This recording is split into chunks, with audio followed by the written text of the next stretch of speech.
день, дорогие друзья! Хайырлы күн, хөрмәтле тамашачылар һәм фестиваль кунаклары. Ассаламу алейкум, хайрлы күн.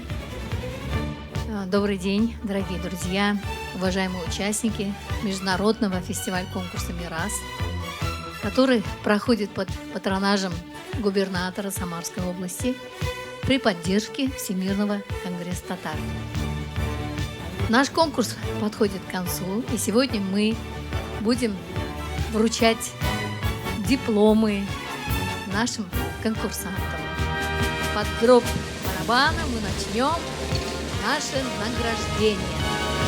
Ура! Бик зур рәхмәт, Ления Рахатовна. Конкурслар дәвамлы булсын.